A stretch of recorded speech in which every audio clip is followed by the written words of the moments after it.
excited today. There we go. Recording in progress. I'm really excited today, and thank you all for joining us. I can see everybody trickling in. We're getting to a couple hundred, past 300 mark. So everybody will be trickling in for the next few minutes. And this time we do have the chat going. So it's fantastic. Last time we had a few technical issues to where the chat wasn't going, but we've got Ludmilla, hello, Carmen from Boston, everybody's saying hello.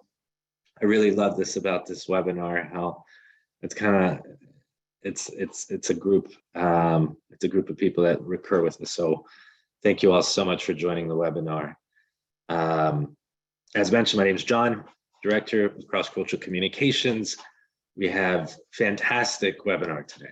I read the summary a while back. I just went through the presentation, Interpreters, Not Automatons by Marissa Reza.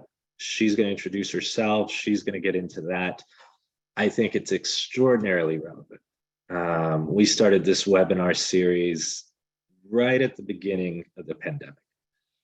So many of you said it was really, Marjorie was kind of like supplying a lifeline for all of us, because everything went from being about 80% on-site to being about 5% on-site.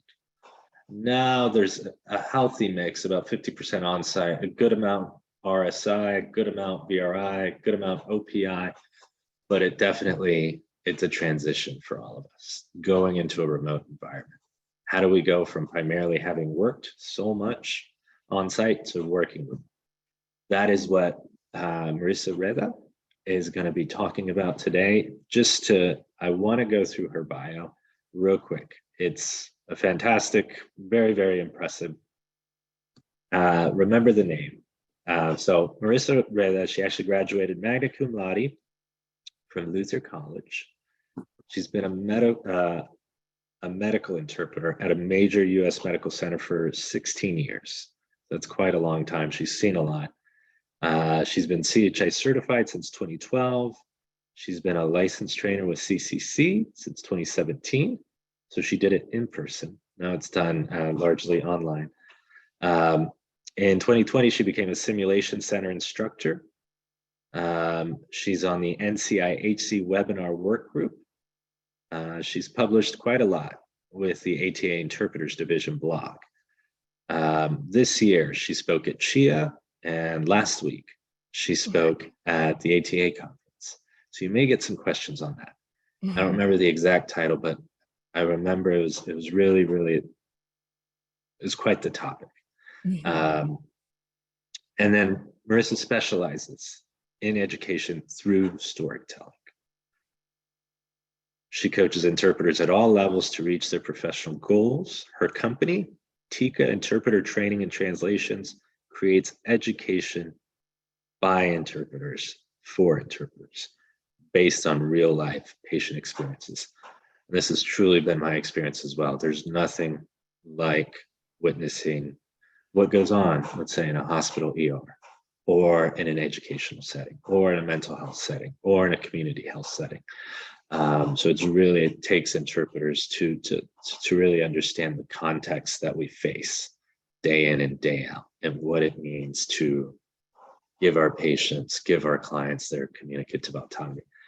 So that's actually enough about me. I want to turn it over for Marissa. Marissa is the actual expert on Marissa, and she's the expert on this presentation, Interpreters, Not Automatons. So thanks so much for joining us, Marissa. Thank you so much for that warm welcome, John, and thank you for the invitation to come and speak for your group. What an opportunity. As mentioned in the bio, I've been a healthcare interpreter for over 16 years, and I love it. I love interpreting, and I'm also an educator. So this opportunity to give a webinar is perfect for me, and I hope that you learn from it. I'm not here for me, I'm here for you today. So I really tailored the content to be relevant and hopefully get a few points, not overwhelm you with information, but I always try to get 2 or 3 main points through to my learners that they can really take home and start applying. So without further ado, is it okay if we go ahead and get started? No, absolutely. Absolutely. Okay. I'll go away, but I'll be behind the scenes. I'll see you guys here in about 45 minutes. Wonderful. And again, I'm a Spanish interpreter, so I've been a certified healthcare interpreter for Spanish since 2012. So shout out to all my certified interpreters out there, especially those who were there from the beginning. Just getting my screen set up. Perfect. Okay, let's see here. We have a PowerPoint. Can everyone see it? Please just acknowledge. Yes. Can I get a little validation that that's actually working? Yes. Okay.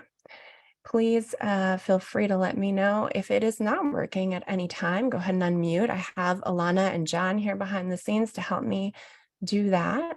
I see some people are raising their hands, so I know we're going to do some questions at the end of the session as well. I will ask for a little audience participation at some point, just through the chat, so we'll be looking out for that. When John asked me to come up with an abstract for today, since I knew Blue Horizon specialized in remote interpreting webinar series, I decided to make this relevant to those of us in the industry who had to scramble when the pandemic hit to make that transition from mostly in-person interpreting to lots of video, remote, and OPI interpreting. Not only that, but just really complex conversations for those of you who were medical interpreters at the time about COVID-related symptoms, interpreting for family members of loved ones in the hospital that they couldn't see at the time. It's extremely important conversations that we were having with technology, at least for myself, that I wasn't familiar with and that I had to get used to in a hurry. So I at some point here, I'd like to get away from just the PowerPoint screen sharing and talk to you all as well. But for now, I'm going to go through a few slides. Just to put it in perspective for all of us, I decided to lighten up the mood a little bit with a few pictures of this lovely group of people from 2019, right? Who are having their in-person interpreting dialogue. They're there in the room with the providers, they're able to take notes, hear well, to this guy in the middle here, kind of thrown into the remote interpreting last minute, figuring it out. And then now we've kind of settled into our routine a little more. Maybe we have our, coffee cups ready to go or whatever. And our dogs are behind us and we have that neutral background to back us up. And we're looking like professionals, right? We've got this. We know how the technology piece of it works. But what are we here to talk about today? Well, today we're not here to talk about the technology piece. One thing I didn't mention in my introduction is that I'm a human being, and that is very important to me, not only to identify as a human being but to be treated as a human being by other people. I know so many people from the healthcare system that I work in, and I thrive on those interpersonal interactions where I get to go and meet people in person and, build those relationships and that continuity of care with patients and providers that I've known over the years. And as I started the video remote interpreting experience, I felt what my VRI colleagues have probably felt for quite some time in that arena, which is a disconnect, or being seen as perhaps more of a tool or a number than a person or a colleague or a member of the team. Let's be honest, we're all still working on incorporating interpreters as part of the team, whether it be in healthcare or other service industries, but more so with VRI. So the objectives today are to talk about, first of all, our perceptions of ourselves as interpreters, right? Like I said, I view myself as a human being and I deserve to be treated like a human being. And so just acknowledging, like, what is that perception of ourselves and what are we expecting of our work environment? And what do we want ideally to have as that working environment? So what is the perception? And then what are some strategies to help make it, what we want it to be? And how can we use some healthy boundaries to get there, right? So first of all, it's important for all of us to know our worth. Okay. When it comes to interpreting for patients who have limited English proficiency, we're as important as a firefighter, and for a fire. There can be no communication without an interpreter. Yet need for interpreters is constantly undermined in the field or in the industry. And my perception is that a lot of companies and institutions try to find the most affordable way to kind of quote unquote get the job done versus finding the best way to have conversations and provide service to their clients. And as interpreters, what I see is we're afraid of not having work. So some of us are taking those low-paying jobs, right? Some of us are settling for wages that we know are ridiculously low and do not at all reflect the skill that it takes to do this job, even though we know that we're valuable. And what I encourage you to do today is to take a moment to reflect on that, to just think about how incredibly skilled and talented you are and how hard you've worked to get to the level that you're at today, whether you're a beginner and you're just starting out, or you're a seasoned interpreter or somewhere in the middle. When I had a patient, or not a patient, but I had a colleague shadowing me recently, and I think it was a rheumatology appointment. And when we got done with that session, she's like, wow, she's like, I can tell that you have been studying this for such a long time. She says, you remind me of my cousin in Argentina who's a doctor. A doctor. I was taken aback. That was how she saw me, as somebody who had taken the time to prepare myself really well, learn a ton of information, and utilize it appropriately. Okay. And I'm the sort of person, sometimes I don't see things in myself that other people see in me. So when I hear comments like that from other people, I take them to heart, and I try to incorporate that into my own personal view of who I am and what I'm worth. And that's what I encourage all of you to do today as well. Ask a friend or a colleague, what they see in you, what they think you bring to the encounter. You might be surprised about their response. With the research that they're doing, which there needs to be a lot more research done in our field, but what they're finding is this quote here that I decided to put for you. Available studies that show interpreter, quote unquote, services or usage. Let's be honest, I don't like it when they say, I want to use you as an interpreter. I prefer to have somebody work with me or collaborate with me. We need to change that in the industry as well. For people who work with interpreters, they are seeing a benefit that can be provided for both patients and healthcare systems at a very limited cost as compared to other expenditures. When you talk to your organization leaders, because that's what I want you to do today, whether you're here as just I'm an hourly employee, I don't really have a ton of goals right now, I'm just trying to get by in my day-to-day, I want you to know you have a voice. And you are able to help us make a difference in this field simply by taking it upon yourself to drop these little nuggets of wisdom along with a little personal story when you get the chance. Okay, when you're in a room with someone that you think might listen or hear you, why don't you just bring these little things up? They've researched it, and we can provide great services at a very limited cost. And then also combine that with a personal story or testimonial of a patient that you helped, right, and made a difference. That being said, I have a little story coming up for you. And I wanted to ask you, based off of the same article that I chose to share with you, how often Do you think family members serve as interpreters during healthcare inpatient encounters? Got a few options there. I think Alana and John have those polls set up for us. So I will wait a second for you to think about that. I see it coming up here.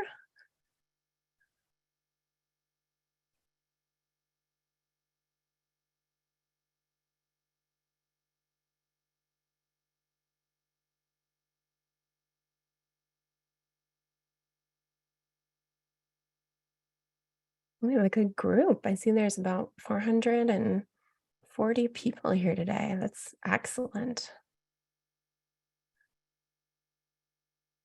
All right, I'm seeing some people are still responding. I'll give it a few more seconds.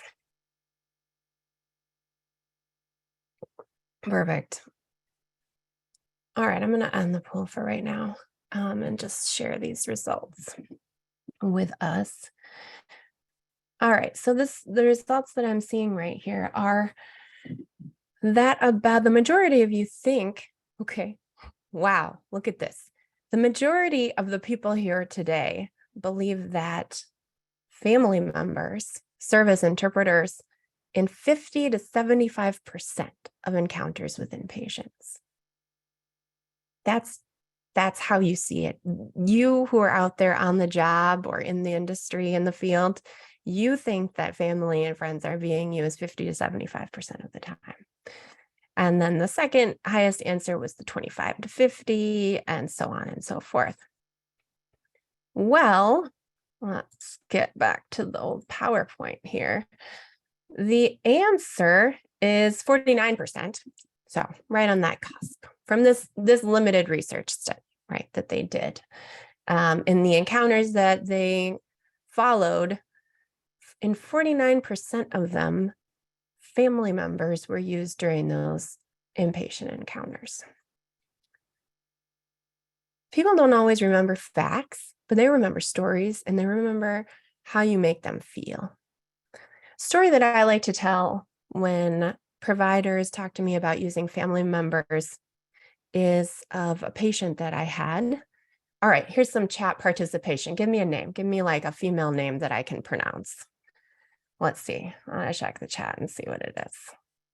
We'll make up a name here. Maria. Oh, Maria. That's like everybody's name, Maria. Okay, Sophia. Let's go with that. All right, we've got Sophia and we've got her husband. What's her husband's name? Luis. Love it.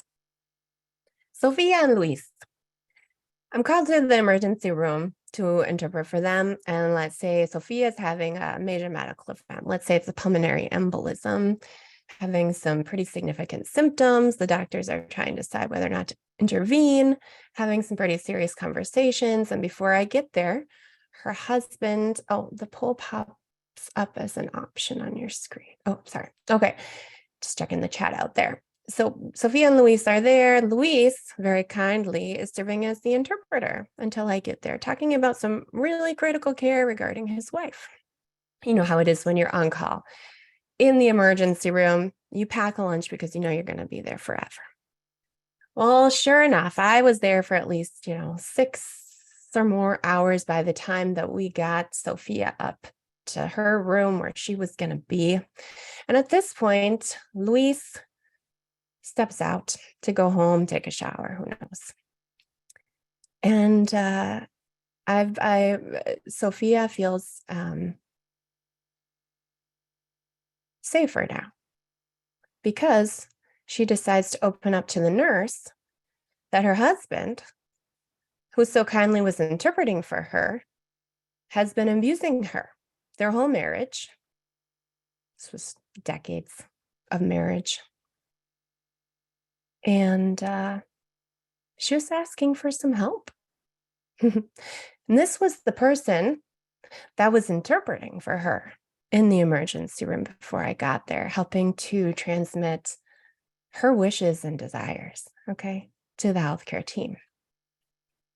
I can tell a doctor or physician, stats about the use of family members as interpreters, but when I tell that story, they listen.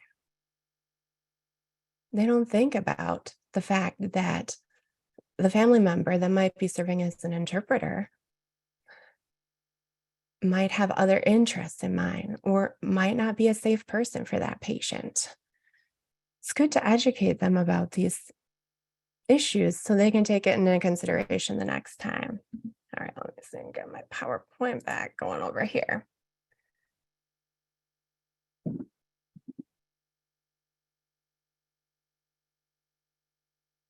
We are critical to making better outcomes for our LEP patients, our LEP clients, whoever it may be.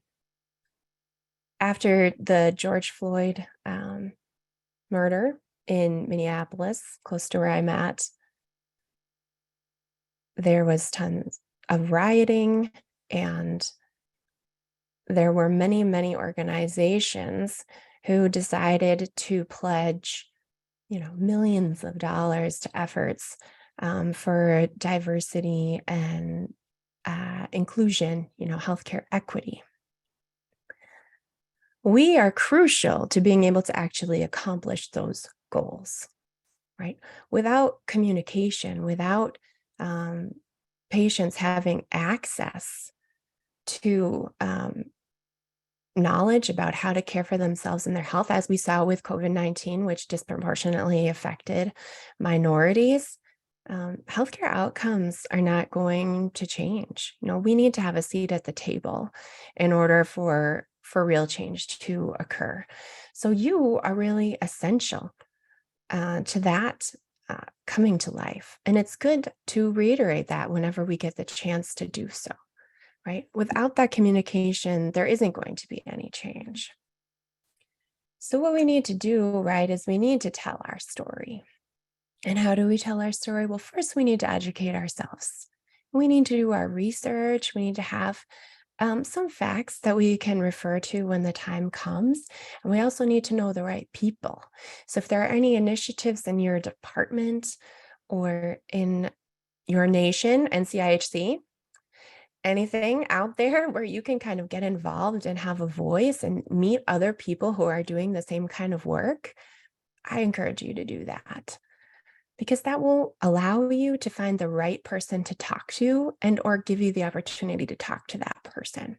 And when you get the chance to talk to that person, bring your story. Bring your story and also a solution. Okay? Because people, managers, right? They hear complaints. They hear complaints all day long, and it's just another complaint. But if you bring them a problem with a solution, it makes it easier for them. They think, oh, okay, well, maybe we could try that, because it doesn't require them to do anything, right? They can decide whether or not to take you up on it, but it's a lot more likely that you're actually going to get something accomplished if you propose a reasonable solution to them. That was something I learned from Maria Perez, actually, who I think was a speaker here recently. She was really successful in her school district. So being able to create change that way, reach out to her. She has some great tips for you, I'm sure.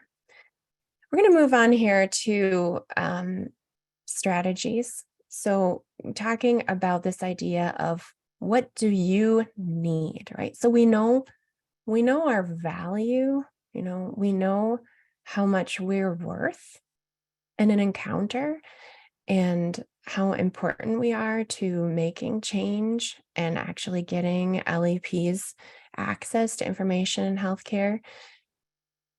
But sometimes we're not provided the right tools or resources or environment to be able to do that. Sometimes we just settle for it and we put up with it and we say, well, this is the best that we can do. No one's ever going to invest in my organization. Lots of these distorted thoughts, right?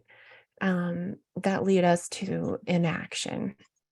I want to take a moment to think about, what do we need in specifically like a remote interpreter setting that we have found ourselves in.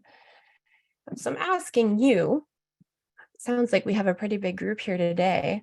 Like, what do you consider the most difficult part of remote interpreting? And we've got several choices here for you. I'm really curious to see what you have to say about that.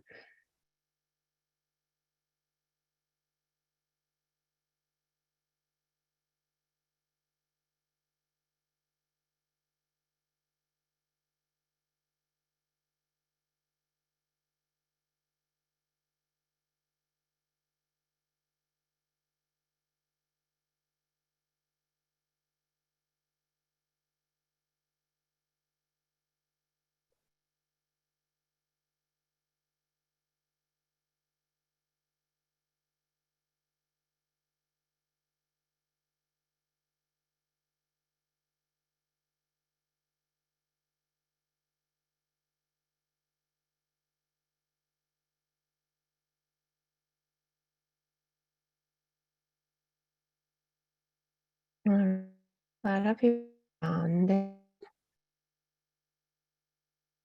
Holy here. Anybody else?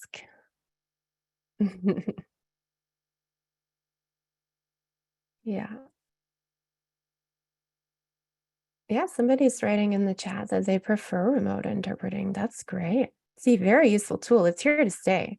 It's here to stay. It's extremely helpful for our clients and providers. And on the poll now, let's see what people have said here. And there's no right or wrong answer.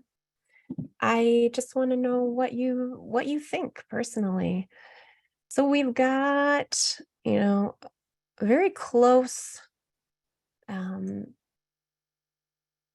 answers as far as like the most responses for communication issues or feeling or being out of the loop, and then technology. And then after that, we've got some, loneliness or a lack of interaction, followed by interruptions. Would have been interesting to see that answer during the pandemic with everybody working from home and having their kids there in school. I'm guessing that might have been a little different. And then the unhealthy habits. Interesting. So the most difficult part from this group that we have right here are the communication issues or being or feeling out of the loop. Okay. I'm going to stop sharing that. And we're going to move on here. To put it in perspective, I wanted to use a research study that I quoted in a blog article I wrote for the ATA about just interpreting and interpreters and translators were actually interviewed for this or asked about it.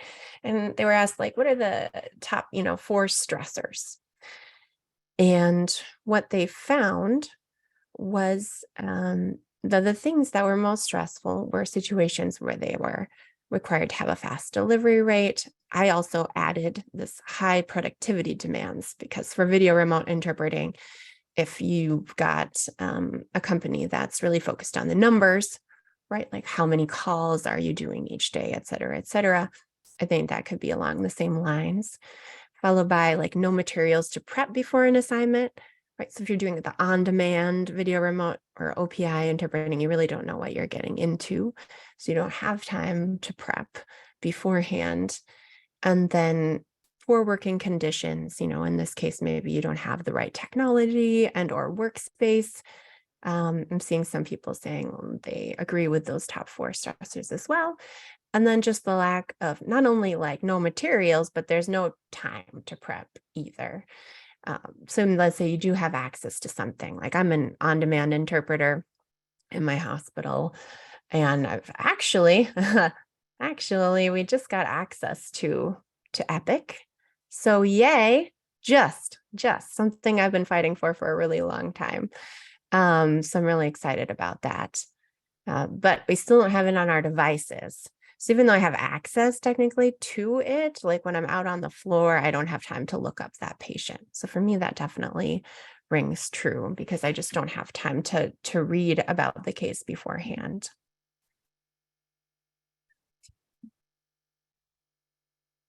Like I mentioned, we just got Epic at my healthcare system. And the reason that we have that now is because I taught a 40-hour training to our staff.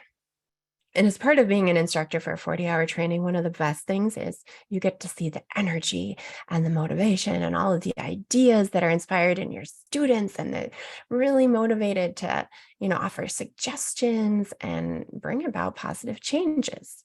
And one of the things that they really wanted, that they didn't understand why we didn't have it, was access to Epic. To be able to prepare for our assignments, because one of the keys to being able to interpret effectively is being able to anticipate what's going to be said. And if we don't have any idea what we're walking into, other than, the name of the specialty area, it's hard for us to anticipate and really prep.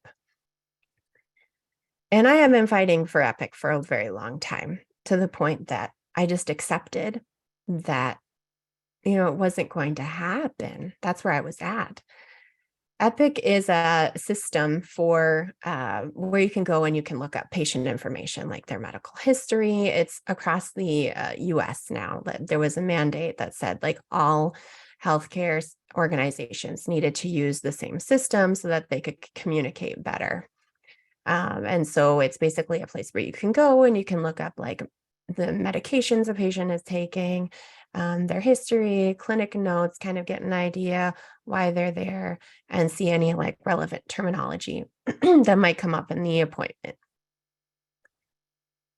And some of the people that had recently been hired had worked for an institution before where they had access to it. And so for them, it really didn't make sense that our hospital didn't. As a teacher, right, I saw them and I was like, you know what, I'm going to use this as, you can see they're really motivated and they really care about this issue in particular.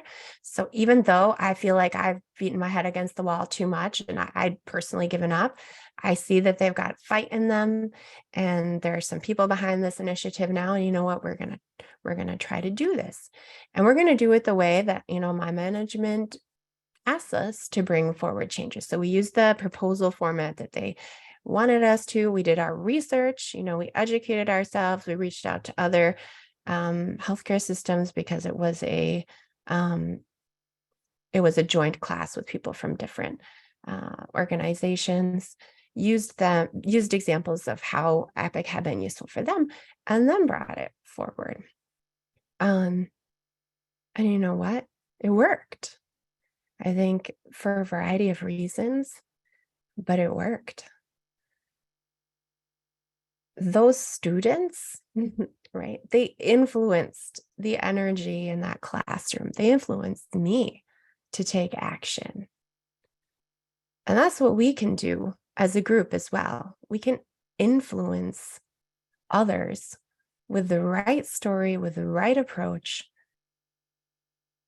Even if you don't feel, right, like you have a voice, you do, is my point here. It's one of the takeaways from today.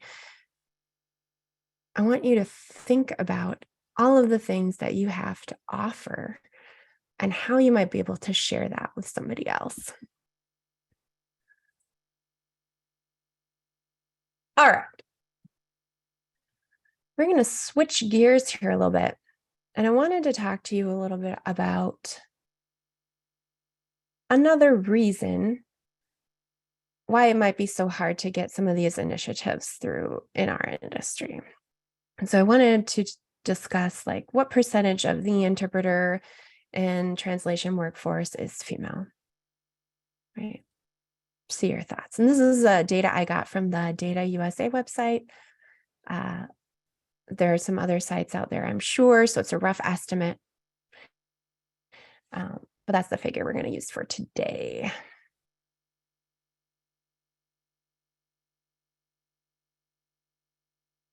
And I see a lot of answers coming in. I can't wait to hear from all of you. Usually when I give a webinar or a class, I like to have a little like audience participation. So I feel like I'm looking forward to the Q&A. All right, let's see here.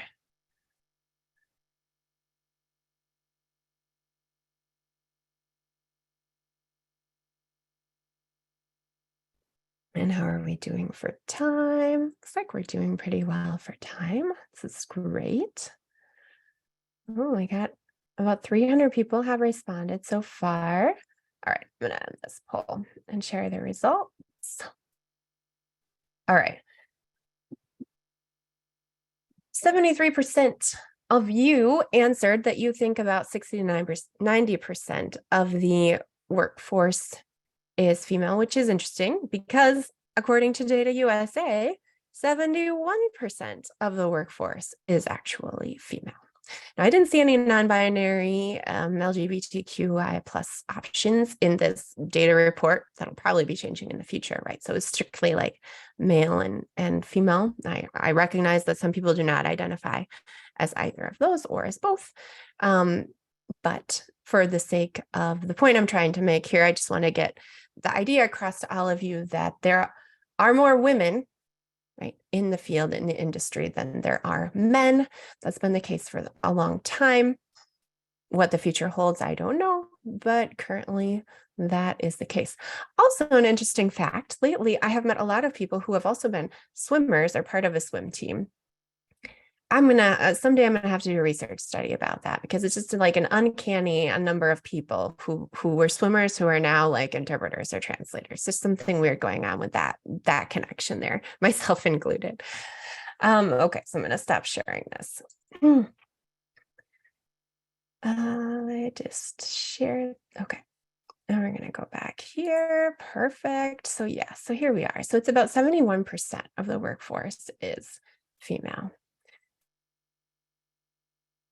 Interestingly enough, now that we know kind of a little bit more about that gender breakdown, when we go to look at salaries, however, there's this discrepancy from the same site, the Data USA is telling us that on average, a person who identifies as male earns about close to 50,000, whereas a woman earns closer to 37,000 a year, right, on average. Now, this is true, I think, across all sectors where women are traditionally paid less than men. And what I want you to take out of this, right, the point I'm trying to make here is there are certain reasons that women earn less than men. And one of them is that women have a lot of other responsibilities that society has kind of attributed to them, such as unpaid care work. You know, women have, not only do they work at work, but women also have a lot of unpaid care work that they do at home. And to illustrate this, I'd like to use a little story. So this book here, Invisible Women, that you can see over here on this side, I saw it in my Audible. I was like, oh, that looks interesting. I'm going to download that and I'm going to listen to it because usually I listen to my audiobooks in the evening. And why do I listen to my audiobooks in the evening? Well, because I work and then I come home and I want to spend time with my family. And at the end of the day, I spend time taking care of household stuff, washing dishes, sweeping, preparing meals for the next day, et cetera, et cetera. So here I am, I'm listening to this audiobook and my husband's downstairs playing video games. And I'm listening to this book and she's talking about the disparities in the amount of unpaid care work between men and women. And I was there washing dishes, cleaning up my kitchen, sweeping, etc., listening to this book and multitasking because that was the time in the day that I had to be able to do that. And my husband's downstairs playing video games. And this has been a habit for us for a really long time. And I took a moment and I was like, you know what? I don't feel like continuing this pattern. So I decided to ask my husband to help, right? To help me with some of these nighttime chores. Was he excited about it? I don't think he was very excited about it. Could I control the way that he answered, whether he answered favorably or unfavorably, whether he was actually going to do it or not? No, I could not. But I decided I was going to ask anyway. And you know what? Now in the evenings, we both split up the work and we do it together. And I've gotten a lot better at asking for help, right? Asking for help with things versus just taking it upon myself to do that. And this is not only true in my home life, but this is true in my work life as well. I was, as somebody saying, asking for help implies that it is your job, right? It's a great point. I think I did see it. I think I saw it as more my responsibility than my husband's responsibility, right? It was something that I wanted done, right? And, but I think that's a really great point. And I have a hard time asking for help about my something that I'm constantly working on. The reason it's up is because this is something I've done in my workplace as well, which has helped me to establish really healthy boundaries. So I went through a period of time as the trainer where I was being asked, I had a job as strictly like an interpreter, but I was doing like 40-hour trainings. Plus, I was involved in the certification initiative, which was um, uh, to try to get all of our staff certified, et cetera, et cetera. And it was bringing on a lot of work and extra stress for me. And I wasn't really getting compensated for it. And I kept thinking like, oh, well, this will be great because I know that I'm working towards something here. I know they're going to open up a new position and then I'll be in a great place for that. And I really like the things that I'm doing and I don't want to stop doing them. But it got to a point where I just couldn't, it wasn't healthy for me to continue at that pace anymore. And I had to make a decision. And I decided to put some healthy boundaries around that and just say, hey, you know what? I'm going to have to take a step back from these other activities and just stick to interpreting right now. And I decided to pursue some of the more educational opportunities of on my own, right? That's why I'm here today, right? I created my own company. I wanted to have that ability to kind of have more control over how I thought things were going. Or I wanted to have the opportunity to kind of develop and structure things the way that I thought would work well for other people in our industry, et cetera. And it's interesting because after setting those boundaries, right, I've gotten like promoted twice in the last year. So by saying no, and I'm not saying this works for everyone either, but when you respect yourself, other people respect you too. And even though you can't control the way that other people respond to your requests, you at least know at the end of the day that you tried and that you could control what was within your grasp, right? There's another story I want to tell. I know we're kind of running out of time here that goes along these same lines about a ring. Guy, and he's feeling really hopeless and down, and he just really doesn't see any worth in himself. And there's this man called let's say a woman. There's this woman in town, right, who's a teacher and very skilled, and she happens to be a very skilled artisan as well. And so the man goes to her and says, oh my gosh, can you help me? I'm feeling like I don't even want to live anymore.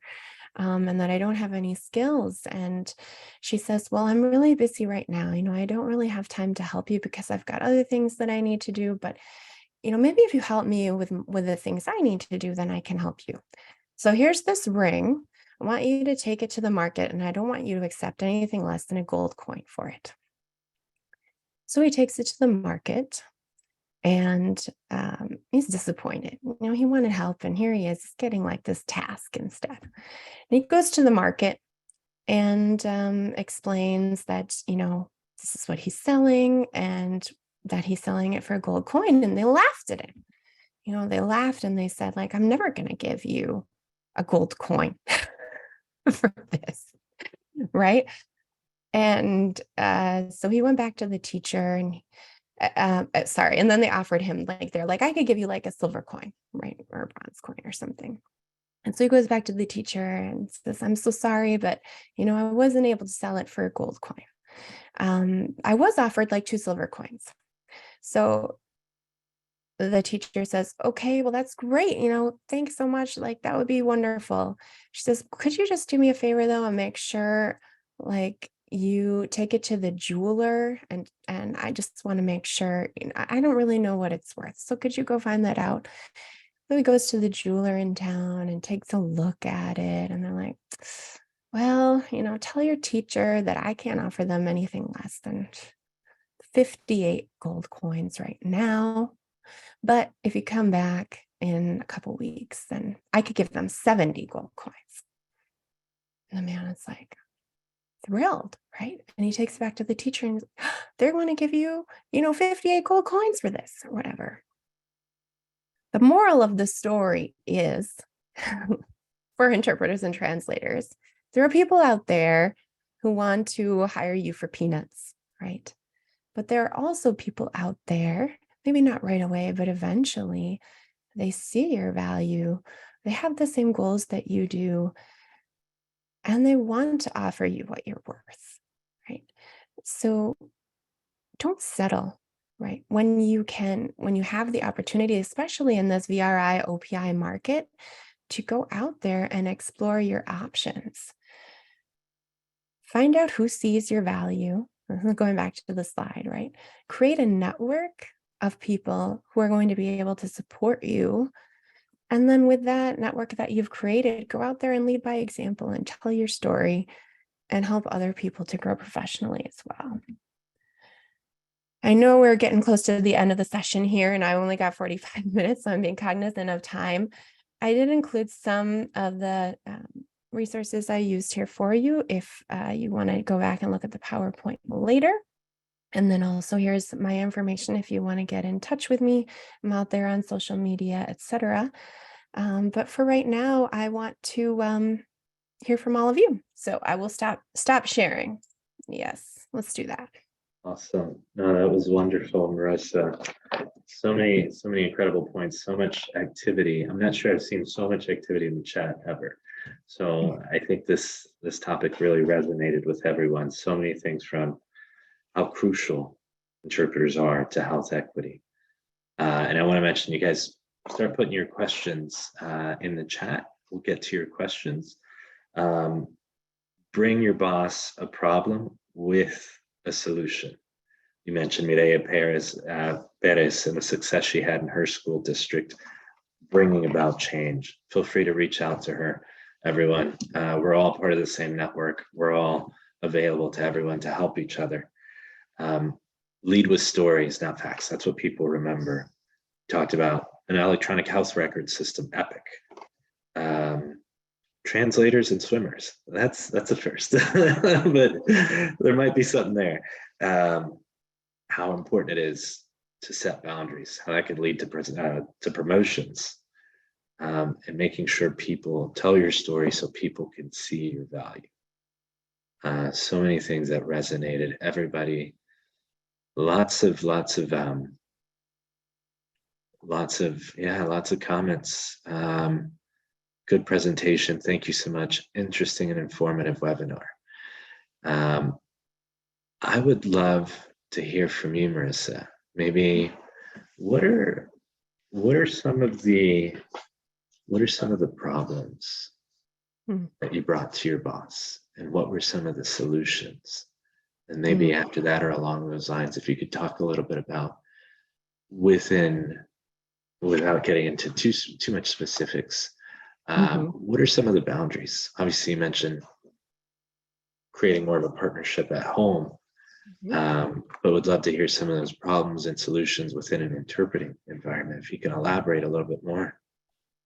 Absolutely. Well, one example that I can think of is Traditionally, we're consecutive interpreters where I'm at, but occasionally we're asked to interpret for classes or group sessions or programs that can be, weeks long that require a conference interpreting setup.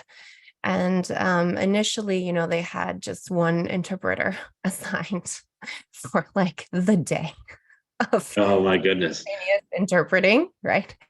And so little by little, right, offering a solution, saying, hey, I'm seeing here, first of all, hey, I'm seeing here that in our textbook, the CCC textbook, right, that they're recommending you switch out after about half an hour of simultaneous interpreting. So how about we make teams of two, okay? So 2 people in the morning and 2 people in the afternoon, and then that way we can kind of tag team it. And that's the practice that we use today versus just saying, this isn't working. this is Yeah. this is unsustainable. Yeah, and the story at the UN for the interpreter that was interpreting for a head of state, a bit of a notorious head of state. His name escapes me, but he went on and on and on for 45 minutes. It was one interpreter. The interpreter passed out. So you could actually find that on YouTube. Let's see, exactly from Alida. Communication is power. Power is worth more than gold. Don't settle for less and help each other. Be a mentor. Wonderful comment, Alida. Katya mentioned you're signed up for 2 more. We do have webinars every other week. I'm sorry, every other Wednesday. Pretty much, I believe, through the end of the year. And guys, feel free to throw questions into the chat. How can I get so we have from Sanja, how can I get my message across when I'm an interpreter for a minority language? Assignments far apart, so it's a language of lesser diffusion, maybe once a month. Who can see my value? So the question is, if I'm hearing this right, like there's a low volume of appointments for that language with the company that you're at right now. And you're wondering, and I'm not sure exactly what you're meaning by value, if you're meaning like you want to, have more assignments, or if you're not getting paid what you think that you're worth. But I was just gonna add, I think Sanja was getting at just the challenges. There's definitely challenges when you interpret maybe for a language that is less frequently requested. And you struggle with the same challenges you would struggle with as a Spanish interpreter, just ensuring members of the care team don't view you just as an automaton. What can we really do? Maybe by assignment within the confines of just that specific assignment, because it's challenging to get more volume for certain languages as an interpreter. Absolutely. Well, I think especially with remote interpreting, what we can do is what I do, right, in my practice. I introduce myself. I don't have to use a script, okay, but I know a lot of companies do use a script. And I would suggest if you're part of those companies who have to use a script, or you have a number assigned to you, that you encourage them, come to them with a story, with data about how that might not be the best customer service. I don't like talking to somebody in customer service who has to tell me their number. No, like I want to know that I'm talking to a real human being. So what I do, okay, and I'm within a healthcare system, I know a lot of my patients also. So I'll introduce myself as my name. I'll say my name a couple times. Hi, I'm Marisa. I'm going to be your Spanish interpreter today, etc. Who is the patient that we will be helping today? Okay, so we're a team, right? Who's the patient we will be helping today? I get their name. I do an introduction, the infamous introduction. So many people that I know, they're like, I don't do an introduction because, so-and-so knows me, this, that, and the other thing. No, that's my space. That's my time. This is an opportunity for me to educate them about the fact that I am a professional. It takes me, 30 seconds? Hi, I'm Marisa, your interpreter today. Please speak directly to the patient. I'll be interpreting everything that's said. If I need to clarify anything, I'll raise my hand, etc. Same thing to the patient. Then we get started. People listen, and it sets a good tone for the session. And then if I have to redirect them, like interpreter speaking, please speak directly to the patient. They've already heard it once, so it's easier to redirect them. And then also, asking them their name. Uh, What's your name? Right? yeah, And yeah. then just referring to them by their name, right? Trying to build a little bit of rapport. Or if I see that patient that I recognize, be like, oh, hi, Mr. Sanchez or whatever. Or if I had worked with them Mm, earlier that day, oh, I was working with this patient earlier. Oh, I'm so glad to see you again. Like, how can I help you this time, etc.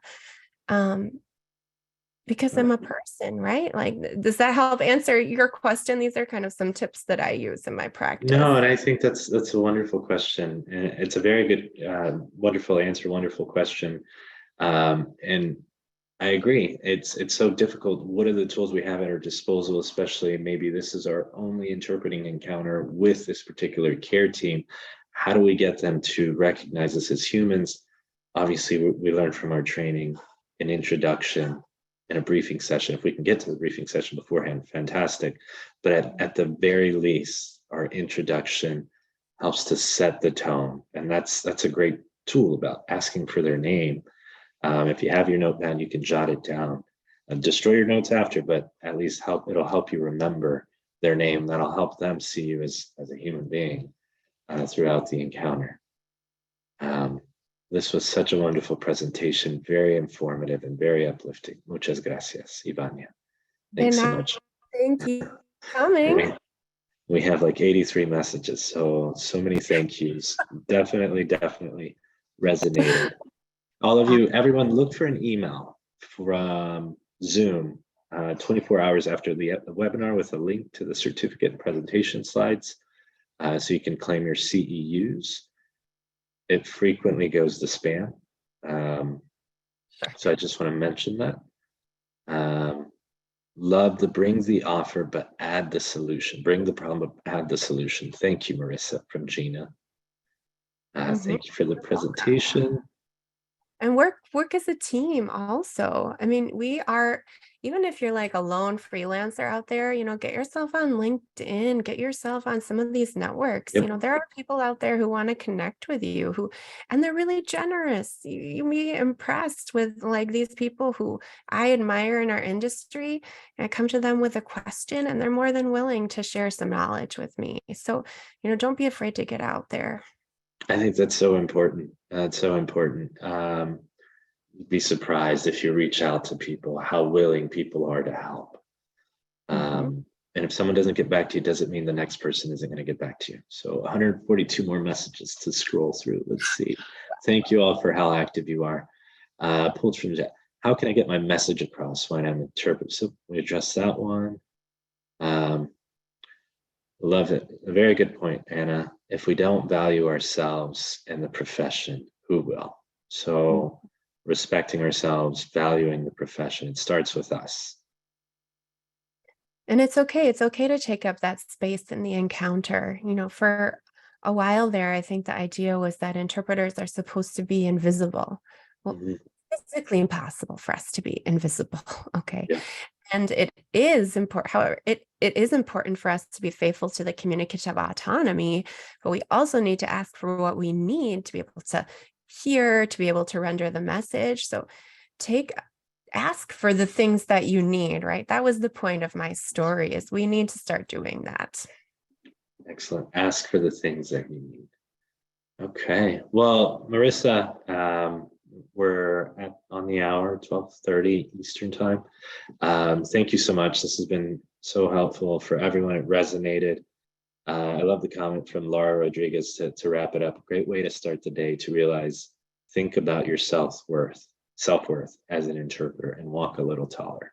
Smiley face with stars and bumps. That's awesome. No, really appreciate it. We will let you go. We hope to host you back sometime. That'd be Um, great. yeah, best of luck with anything. Of course, please reach out. We'll be reaching out for help Of as well. course. I hope you all have a great day and we will hopefully see you soon. Okay. Awesome. Thank you, Marissa. Bye, everybody. And so everyone, you guys can hang out